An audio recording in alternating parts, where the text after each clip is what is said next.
पर्व है जो 4 दिन तक चलता है। ये 4 दिन हर भक्त के लिए बहुत खास होता है। ये पर्व साल में 2 बार मनाया जाता है, पहली बार चैत्र में और दूसरी बार कार्तिक में। चैत्र शुक्ल पक्ष षष्ठी पर मनाए जाने वाले छठ पर्व को चैती छठ और कार्तिक शुक्ल पक्ष षष्ठी पर मनाए जाने वाले पर्व को कार्तिक की छठ कहा जाता है।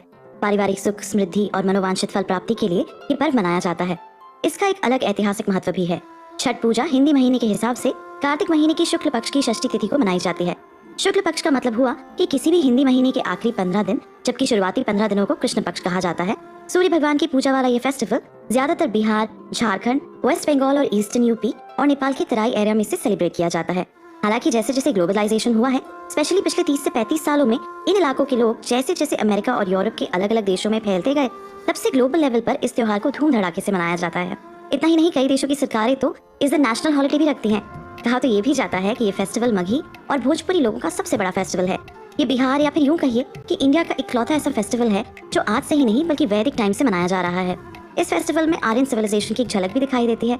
जिस तरह से वेद पुराणों की रचना की गई और ऋग्वेद में तो सूर्य भगवान की पूजा के बारे में काफी डिटेल में बताया गया है। एक इंटरेस्टिंग फैक्ट तो ये भी है कि कई बार देखा गया है कि मुस्लिम कम्युनिटी के लोग भी इस फेस्टिवल को सेलिब्रेट करते हैं। इस पर्व में सूर्य भगवान, जल और वायु की पूजा की जाती है, इसीलिए इसको एनवायरमेंट फ्रेंडली फेस्टिवल भी कहा जाता है। ऐसा फेस्टिवल शायद दुनिया की किसी भी देश में ना मनाया जाता हो जो पूरी तरह से नेचर को डेडिकेटेड है। तो दोस्तों, जब इस फेस्टिवल में इतनी खूबियां हैं ही, तो आइए आपको बताते हैं कि आखिर इस फेस्टिवल की हिस्ट्री क्या है और आखिर छठ पूजा मनाई क्यों जाती है। छठ पूजा के कई सारे हिस्टोरिकल रेफरेंसेस मिलते हैं। छठ मैया को मिथिला में रनबे माई, भोजपुरी में रनबे माई और वेस्ट बंगाल में रनबे ठाकुर कहा जाता है।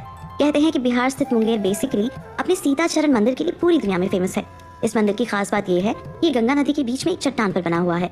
कहते हैं मुंगेर में सीता जी ने छठ पूजा की थी। इसके बाद से ही इस हिस्टोरिकल फेस्टिवल की शुरुआत हुई।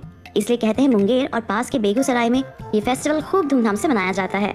इस पर्व के बारे में एक कहानी ये भी है कि जब देवताओं और राक्षसों की लड़ाई हुई तो इस लड़ाई में देवता हार गए थे। तब देव माता अदिति ने अपनी बेटी रनबे यानी छठी मैया की पूजा शुरू की। ये पूजा देव सूर्य मंदिर में शुरू की गई थी। देव माता अदिति ने छठी मैया से प्रार्थना की कि उन्हें ऐसा बेटा मिले जो बहुत शक्तिशाली यानी पावरफुल हो, जो देवताओं की ओर से राक्षसों का विनाश कर दे।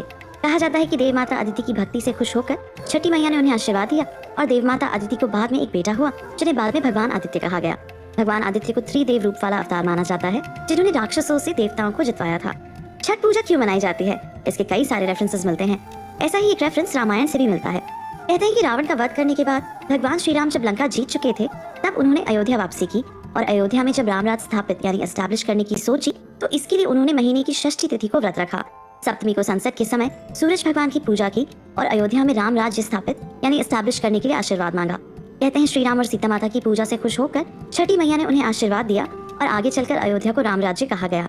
और कई युगों बाद भी आज राम राज को किसी भी आइडल स्टेट के लिए सिनोनिम की तरह यूज किया जाता है। ऐसे और भी एक कहानी है जिसके बारे में हम चर्चा करेंगे अगले